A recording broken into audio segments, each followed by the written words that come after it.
ওর কৃপা আমি পেয়েছি কিছু, কিন্তু বিধাতা জ্বলেনি মানে মায়া বিনাশী কৃপা যদি আমি না পাই তাহলে তো এগোতে পারি না। এ কথা তো শাস্ত্রে বলা আছে, সব জায়গায় বলা আছে। অস্বীকার করবার কারো কোনো উপায় নেই। ছাড়িয়া বৈষ্ণব সেবা নিস্তার পেয়েছে কৃপা। বৈষ্ণবের গুণগান করিলে জীবের প্রাণ শুনিয়াছি সাধুগুরু মুখে, কথাগুলো তো আছে। এগুলো অস্বীকার করবো কি করে আমি? কোনো কথা অস্বীকার করা যাবে শাস্ত্রে? বা মহাজনগণের যে বাক্য শাস্ত্র বাক্য, মহাজনানুভব, সাধারণ মানুষের জ্ঞান নয় এটা। অপ্রাকৃত মহাজনের অপ্রাকৃত চিন্তাধারা ব্যাখ্যা দেওয়া আছে। তার মধ্যেও বিশেষ চিন্তা ভাবনা আছে। হয়তো তথাগত হয়তো ব্যাখ্যা শব্দ আসেনি সব জায়গায়। মতভেদ বলতে হবে না, বলতে হবে মত বলছি বললেই অপরাধ হবে। মত বৈশিষ্ট্য বললে আমি অপরাধ থেকে রেখে পেলাম। কিন্তু সবগুলো তো মুখে আড়ালে হবে না। বাস্তব তত্ত্বদর্শন, অনুভূতি, সেই অনুভূতি নিয়ে যিনি বলছেন সেই অনুভূতি আমাদেরও পাওয়া দরকার। শুধু বই মুক্ত করে বললে তো কিছু হবে না। অনেক শ্লোক মুক্ত করলাম, হাজার হাজার শ্লোক, কি হবে তাকে? ভগবানকে খুশি করা যাবে? ভগবান খুশি হবেন? তিনি বলছেন সরল প্রাণ সমচিত্ত দেখলে আমি খুশি। সব দিয়ে তো কোনো কাজ হবে না, হবে না বলেই তো ওই মৃত্যুদের এর মধ্যে রয়েছে, স্তবের মধ্যে। আমাদের যত রকম প্রচেষ্টা সবই বিফল হয়ে যায়। কখন? যদি মূল বস্তুকে যদি স্বীকার না করি। কিন্তু তাপই প্রপতন্তু পর্বতা অটন্তু তীর্থানি পটন্তু চ আগমন যজন্তু জাগৈ বিদদন্তু বাদৈ বিনা মৃত্যু তরন্তি। এই তো বলে দিলেন সুদর্শন। ওড়িশ প্যারাল একটা শ্লোক আছে, আরাধিত হরিণ করিত প্রসাদ তত্ত্বে। আরাধিত যদি হরিশ তপসাত তত্ত্বে, নারাধিত যদি হরিশ তপসাত তত্ত্বে, অন্তর্বহির যদি হরিশ তপসাত তত্ত্বে, নান্তর্বহির যদি হরিশ তপসাত তত্ত্বে। নারদের কি বলছেন? বলছেন কোথায়? নারদ পঞ্চরথ। ভগবান শ্রীহরি যদি আরাধিত হন তাহলে আমার তপস্যার প্রয়োজন কি? আর ভগবান শ্রীহরি যদি আরাধিত না হন, তিনি যদি আমার মুখ্য আরাধ্য বস্তু না হন, তাহলেই বা আমার তপস্যার ক্লেশের কি দরকার? অন্তর্বহির যদি হরিশ তপসাত তত্ত্বে, আমি অন্তরে বাইরে যদি সেই প্রেমময় ভগবানের শ্রীমূর্তি সবসময় যদি চিন্তা ভাবনা করতে পারি, তাহলে আমার তপস্যার ক্লেশের কি প্রয়োজন আছে?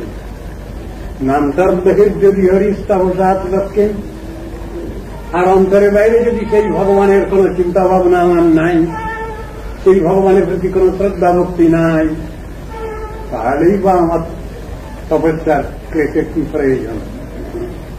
মূল লক্ষিতব্য বিষয়ে ওখানে আলোচনা করতে যাচ্ছেন। কথাগুলো তো এইরকম, খুব জোর দেওয়া কথা, শুধু মুখে মুখে একটু শুনে নিলাম উপর উপর, তারপরে বিচার করতে হবে না। গৌড়ীয় গুরুবর্গের বিচারের মধ্যে, হরিকথার মধ্যে লেখা আছে সেই নামের সাধন, সেই নাম ভজনই হল শ্রেষ্ঠ ভজন। আছে না? অনেক জায়গায় লেখা আছে। এখন আমি যদি মনে করি যে আমি শুধু নামই করব, কিছু করব না, আর কিছু করবে না, বলেন না, নামে তো একটু সব হবে, সুতরাং আমি সবসময় শুধু নামই জপ করবো, আর কিছু করবো না। ওই সংসারে কোনো কাজ করবে না, বল না, নাম করলেই তো সব হয়ে যাবে। মন্দিরেও সেবা করবে, ঠাকুরকে খাওয়াবেন না, আপনার ঘরে ঠাকুর নেই, হ্যাঁ আছে তো, তার জন্য রান্না করবেন না, কি দরকার? খেতে হবে না সময় মতো, কি দরকার? নাম করলে তো সব হয়ে যাবে। এই হল এক জাতীয় ফাঁকিবাজ, এক শ্রেণী, তাদের উক্তি এগুলো। আমার ঘরে আরো 5 জন আত্মীয় স্বজন আছে, তাদের প্রসাদ দেবো না আমি রান্না করে? দিতে হবে তো। ঠাকুর কি উপবাসী থাকবেন? অনেকের এইরকম চিন্তা মাথায় ঢুকে যায়। নাম করলে যখন সব হবে তখন বোধহয় শুধু নামটাই করতে হবে, আর কিছু করতে হবে না। এই নাম করা মানে ওই গালাগাড়ি দিয়ে সরকারি শুরু করে বলেছেন যে কাশি টানা, মালা টানা, কাশি টানা, নাম করা হয় না ওটা। সেবার বিভিন্ন বিভাগ আছে, সেবার বৈশিষ্ট্য আছে, সেবার বৈচিত্র্য আছে, নামের সঙ্গে সব আছে, সমস্ত অনুশীলন আছে। খাতে হবে, পড়াতে হবে, তাকে ঘুম পাড়াতে হবে, আরো 5 জন কারেক্টিং এ আছে, তাদের প্রতি আমার কর্তব্য দায়িত্ব পালন করতে হবে। সবই ভগবানকে কেন্দ্র করে। এই জিনিসটাকে কি বাদ দিয়ে নাকি? সাধন ভজনকে এই জিনিসটাকে বাদ দিয়ে, যে জিনিসটা আমরা সাধারণভাবে করি আমার স্বরূপে,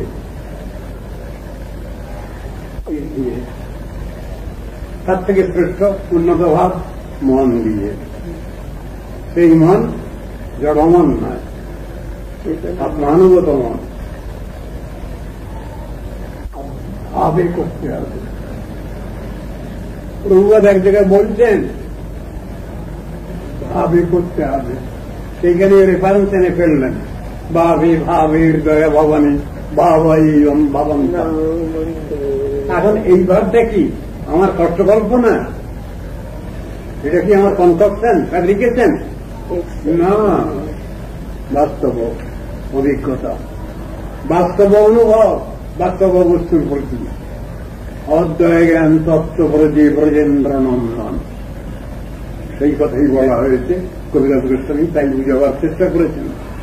বাস্তব বস্তুর অদ্বয় জ্ঞান তত্ত্ব ভগবান, তার সেবা বাদ দিয়ে, শুধু তার সেবা, আর তার সেবা করব না। তারপরে তদীয় বস্তু, গুরু সেবা করবো, বৈষ্ণব সেবা করবো। গুরু সেবা বৈষ্ণব সেবা বাদ দিয়ে কৃষ্ণ নেবেন সেবা? আছে কোথাও লেখা শাস্ত্রে? ওই কৃষ্ণ সেবা করবো, আর কাউকে জানি না, আর কাউকে করবো না। রাধারানীকে দেবো না তো কিছু, সখীগণকে কিছু দেবো না তো, অন্যান্য ভক্তগণকে গুরু বৈষ্ণবকে দেবো না তো। এইসব কথাগুলোর মানেই বোঝে না লোকে। এই কথা শুনতে হয়, শোনে, আসলে এর ভিতরে যে গভীর রহস্য আছে বুঝে না। কাকো বাদ দিয়ে নয়, এই কানেক্টিং লিঙ্ক আগে বেরিয়ে। আমি যদি গুরু বৈষ্ণবকে না মানি, ভগবান সেবা নেবেন না আমার কাছ থেকে, বলবেন তুমি দাম দিই কাউন গাই, তোমার সে নেই না, আমি নেব না। বরং ভগবান বলছেন গুরু বৈষ্ণবের সেবা করলে পরে তবে আমার কাছে আসবে। এই বুদ্ধি যদি তোমার থাকে তাহলে আমার কাছে আসবে, তাহলে আমি তোমাকে মানব। ঠিক ভগবান এরকম বলছেন। আবার ভক্তরাজ যিনি সবসময় ভগবানের চিন্তা ভাবনায় আছেন, তিনিও বলছেন আমার কৃষ্ণকে যদি ভালো না বাসো তাহলে আমার কিছু দরকার নেই, তুমি আমার কাছে আসবেন। ভাব পরস্পরে, এটা কখনোই এদিক ওদিক করা যায় না। যদি কেউ করেন তাহলে মিসলিডিং, ভুল হয়ে গেল। কি জিনিসটা এইরকম চিন্তা রাখতে হবে, কাকো বাদ দিয়ে না। ভগবান খুব খুশি হন গুরু বৈষ্ণবের সেবা করলে।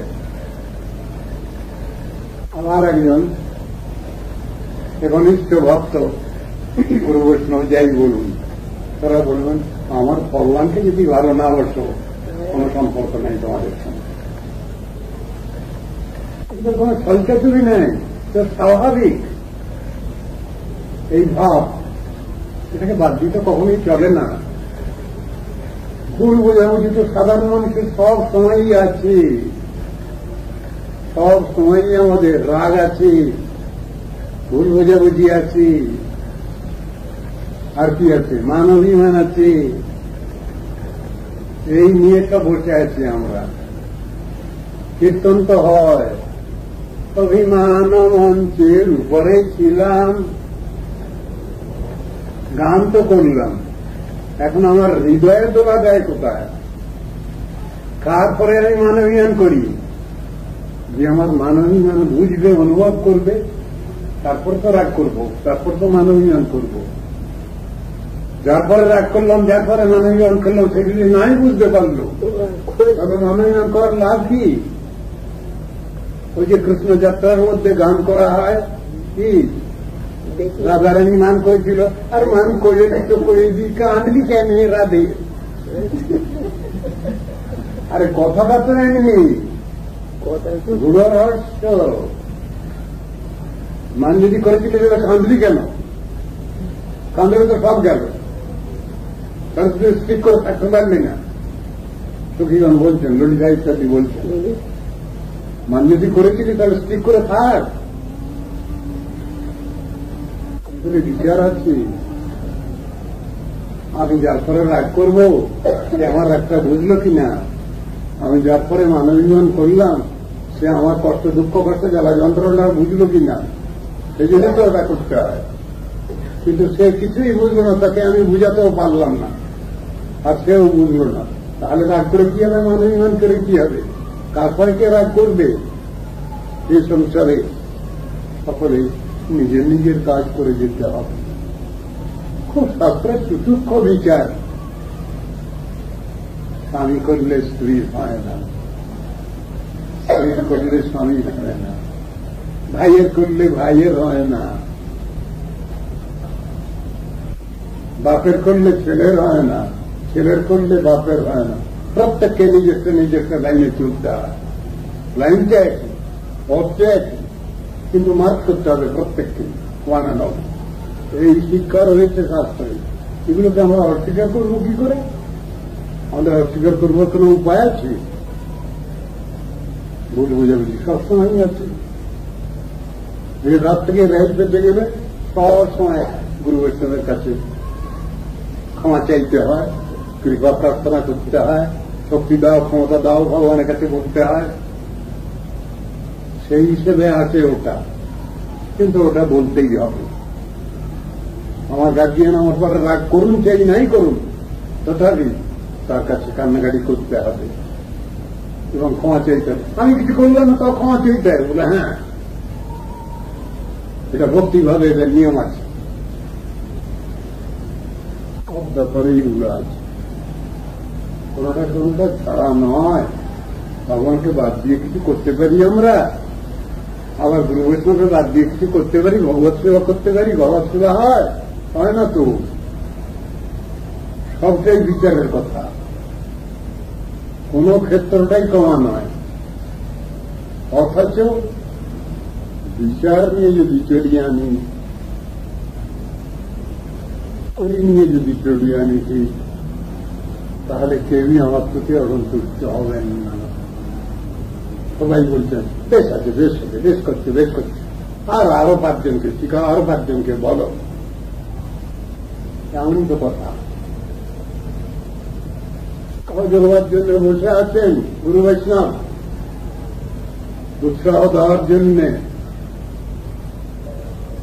চাইতে হবে ভগবান দাও, ঠাকুর বুঝিয়ে দাও, তোমার তত্ত্ব তো কিছুই বুঝি না, জন্মান্তর ধরে তো শুধু উল্টো পথেই চলছি,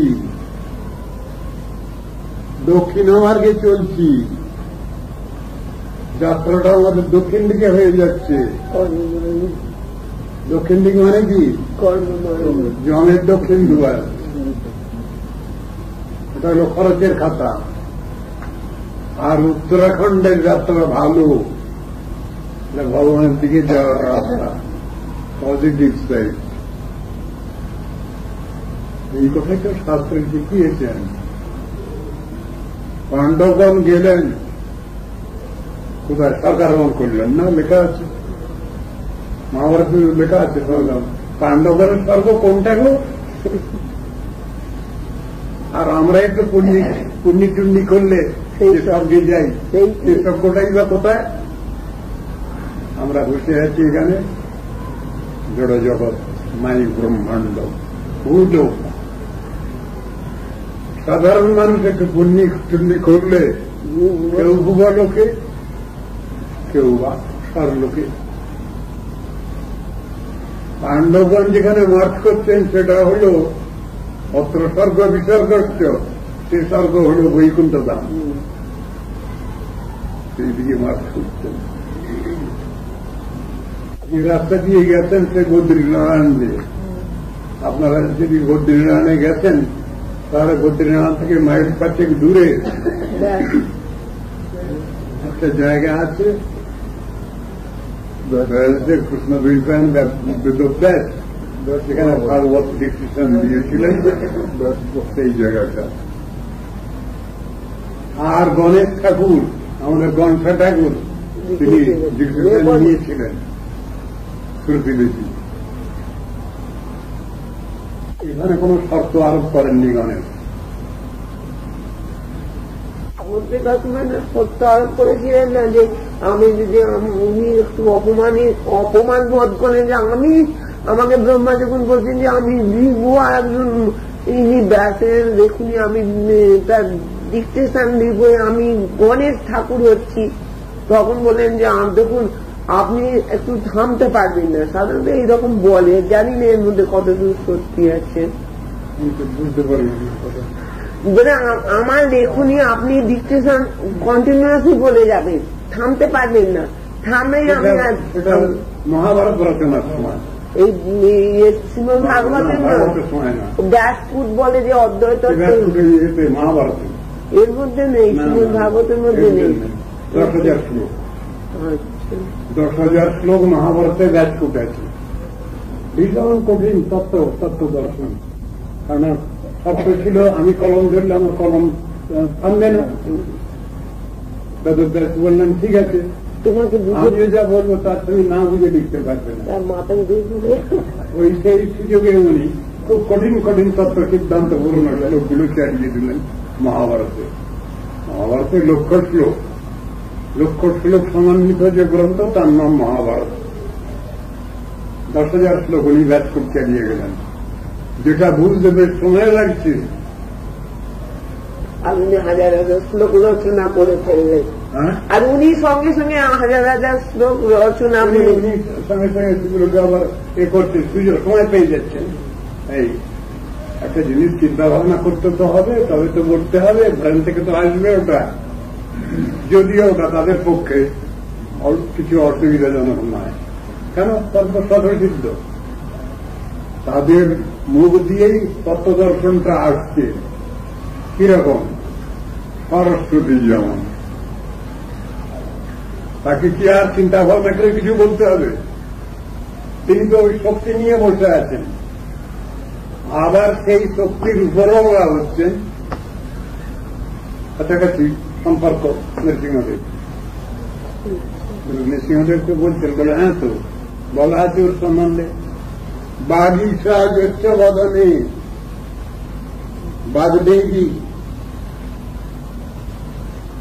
যার বদনে আছেন। লক্ষ্মীর জ্যেষ্ঠ বক্ষসী, লক্ষ্মী যার বক্ষে আছেন।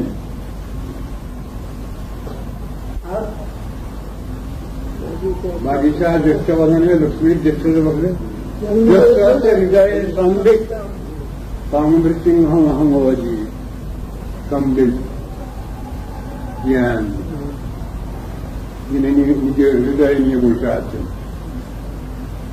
সেই নৃসিংহদেবকে আমি প্রণাম করি।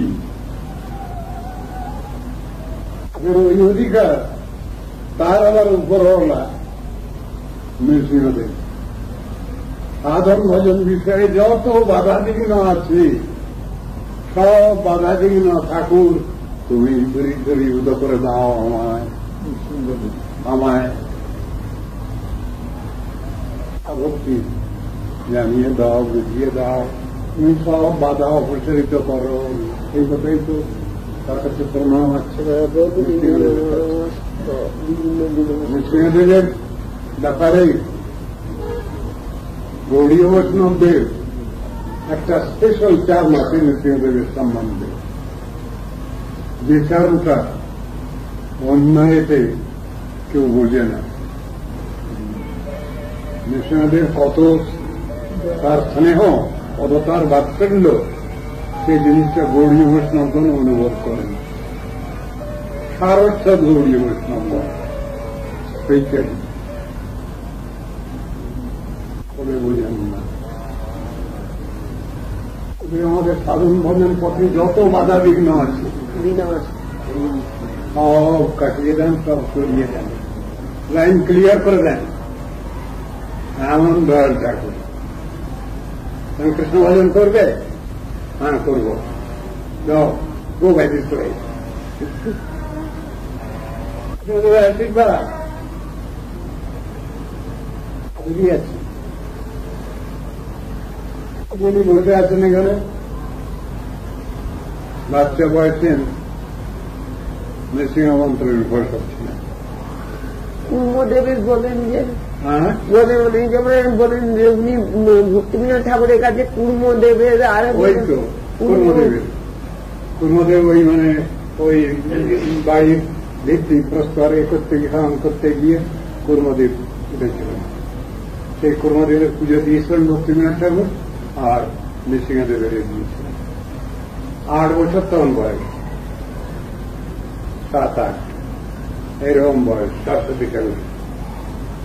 সেই সময় থেকে উনি ইয়ে করতেন। নৃসিংহদেবের সঙ্গে যা কিছু লেখা আছে সব ওই আমাদের পক্ষে উনি এত দয়ালু, কৃপালু, এত ভক্তবৎসল। কান্নাকাটি করলে ওর কাছে আমার সাধন ভজন পথে যত বাধা বিঘ্ন আছে ঠাকুর যত রকমের, তুমি দয়া করে সরিয়ে দাও, আমি তো কিছু করে উঠতে পারছি না। আচ্ছা যা বেটা, লাইন ক্লিয়ার, কোনো বাধা নেই।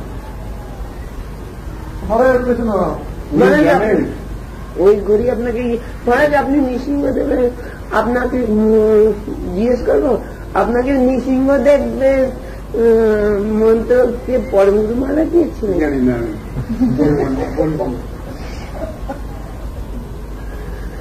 হ্যাঁ পরমগুরু মালা। ঘরে যাবার রাস্তা করে রেখেছি, যা যা করবো সব প্রতিজ্ঞা আমি পালন করি। ওই এর মধ্যে আছে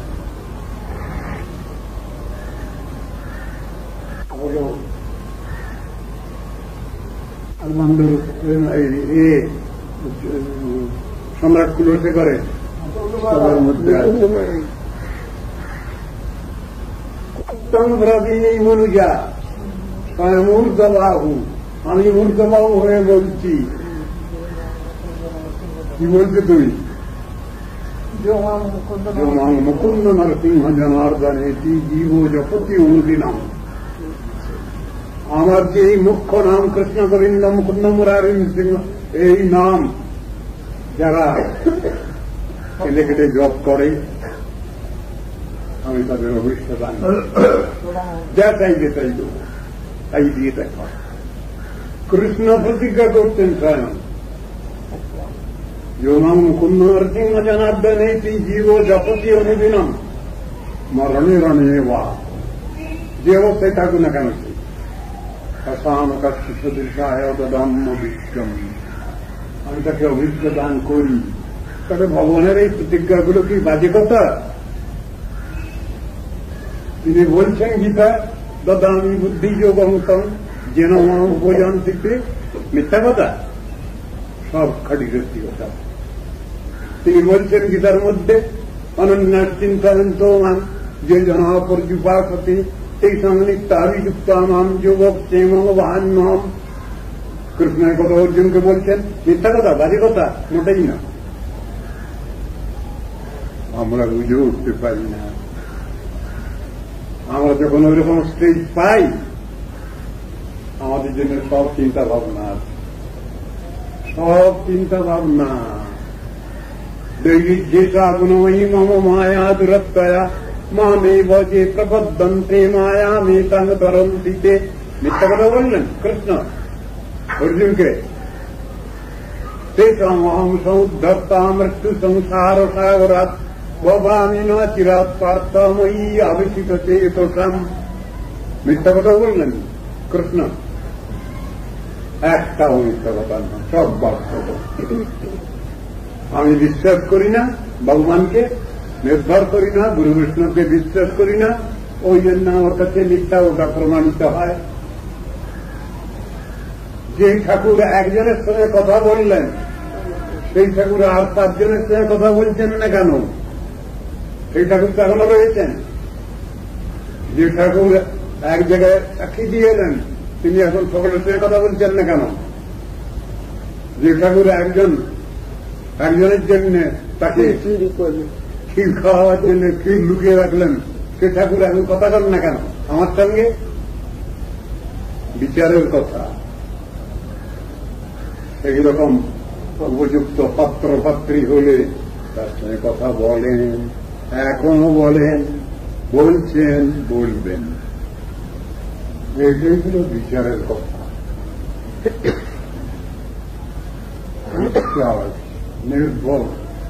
নির্ভরতা, এই বিশ্বাস থাকা চাই আমাদের। এই বিশ্বাস না থাকলে হবে না। আমরা ভগবানের কাছে চ্যালেঞ্জ জানাতে পারি না, এই দুনিয়ার সঙ্গে চ্যালেঞ্জ জানাতে পারি আমরা, কিন্তু তত্ত্ববস্তুর কাছে চ্যালেঞ্জ জানানোর কোন ক্ষমতা নেই আমাদের, বা তার থেকে কিছু প্রাপ্তিও কিছু নেই। আমরা সব ফেল হয়ে বসে আছি। এই দুনিয়ার লোকের সঙ্গে ঝগড়া করতে পারি, পরস্পর কোমর বেঁধে ঝগড়া করতে পারি, ভগবানের সঙ্গে ঝগড়া করা চলবে না।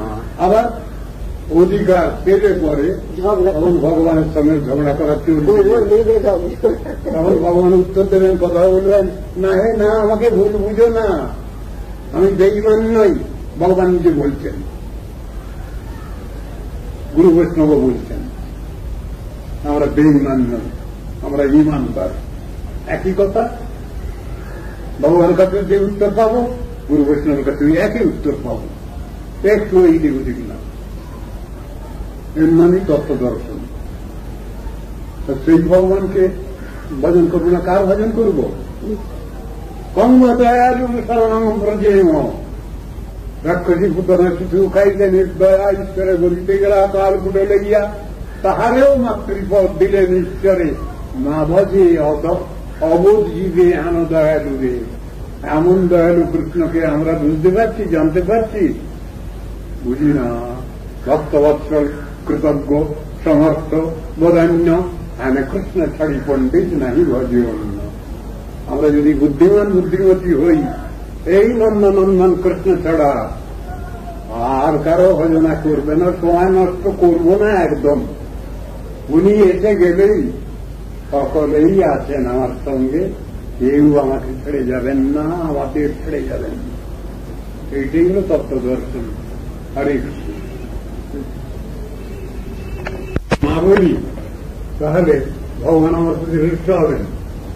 ওই বেটা একটু শরীর খারাপ করে দিয়েছি বলে এই জন্য আমার কথা বলছিস না লোকের কাছে, কৃপণ কোথাকার রাগ করে ফেলবে কেন? ভগবানের মুখে আমরা নিরুদ্ধে যাব, সোজা কথা। যারা থাকেন ওরা মনে করেন কি জেনে শরীরটাকে একটু খারাপ হচ্ছে, সে না বললেই হয়। কিন্তু হরিকথা যদি না বলি তাহলে ভগবান অসন্তুষ্ট হন। হরিকথা যদি আমি না বলি তাহলে আমার গুরুদেব অসন্তুষ্ট হন, বৈষ্ণবগণ অসন্তুষ্ট হন, সকলেই অসন্তুষ্ট হবেন। কিছু না হোক দর্শনার অভিহিত করব, নেই আমার থেকে কানানো ভালো। এই তো কথা বলতে হবে। প্রতিজ্ঞা, জপ তপ সবই তা নাহলে আমি খাচ্ছি, প্রসাদ পাচ্ছি, আমি ঋণী হয়ে যাচ্ছি না বৈষ্ণবদের কাছে? গুরু বৈষ্ণবদের কাছে ঋণী হয়ে যাবো তো আমি। গুরু বৈষ্ণবের কাছ থেকে ভিক্ষা করে নিয়ে আসা হচ্ছে, গুরু বৈষ্ণবের কাছে আমরা ঋণী হয়ে যাব যদি হরিকথা কীর্তন না করি, শাস্ত্র অনুসরণ না করি, ভগবত কথা আলোচনা না করি। এসব বিচারগুলো তো রয়েছে, প্রত্যেকটি মানুষের ভিতরে এই বিচার থাকার দরকার আছে। সেই জন্যই এসব কথাগুলো শাস্ত্রে বলা আছে, আমরা ঋণী হয়ে যাই। যদিও গুরু বৈষ্ণবের কাছে যে ঋণ, সেটা সাধারণ ঋণ নয়। দুনিয়ার লোকের কাছে ঋণ করলে আমাকে আবার ফের এসে জন্মগ্রহণ করতে হবে, কিন্তু গুরু বৈষ্ণবের কাছে ঋণ করলে ঋণ সম্মুখ হয়ে যেতে পারে। আর তার কাছে তো ঋণী থাকতেই হবে। তারা যা দিচ্ছেন, গুরু বৈষ্ণব যা দিচ্ছেন, তা তো আমাদের জীবনে কোনোদিন শোধ হবে না। জানি না, জন্ম জন্ম আপনারা যা দিচ্ছেন কখনো শোধের শরণম শরণ্যম গত মুকুন্দম পরিচিত করতাম, এটুকু শুনেছি ভাগবত। এখানে হরিভজন করলে, ভগবানের নাম করলে, তার সেবা করলে সব ঋণ মুকুব হয়ে যাবে। এই ভরসা আছে, এই বিশ্বাস আছে, এই নির্ভরতা আছে। এটুকু অন্তত বুঝে নিয়েছি। গুরু বৈষ্ণবের কাছে কান্নাকাটি করলে, ভগবানের কাছে কান্নাকাটি করলে সব ঋণ মুকুব হয়ে যায়। আমি দিতে চাই না, আমি বদ্ধম ভবত ভগবান মৎকর্মানুরূপম এতৎপ্রাপ্তম মম বহুমতম জন্ম জন্মান্তরে তৎপাদাম ভূর্ভুজগবতা নিশ্চলা ভক্তিরস্তু। যদি গমনমদস্তাৎ কর্মপাশানুবদ্ধ যদি চকুলবিহীনে জায়তে পক্ষিজীবে কৃমি কতমপি গত্বা জায়তে চন্তরাত্মা ভবতু মম হৃদিস্থে কেবলমনি ভক্তি হরে কৃষ্ণ রাম। আমরা প্রিয়, আমরা তুমি আমার ছাড়বে না, শ্রী গুরু বৈষ্ণব আমায় ছাড়বে না, হে কৃষ্ণ, হে রাধে ছিল না। এই বিচারটা যা দৃঢ়ভাবে আছে, তার সবটাই প্রাপ্তি হয়ে যেতে পারে। সেখানে ভগবান কোন অধিকার দেখেন না, তার কোন সামর্থ্য দেখেন না, এই কথাই বেকার।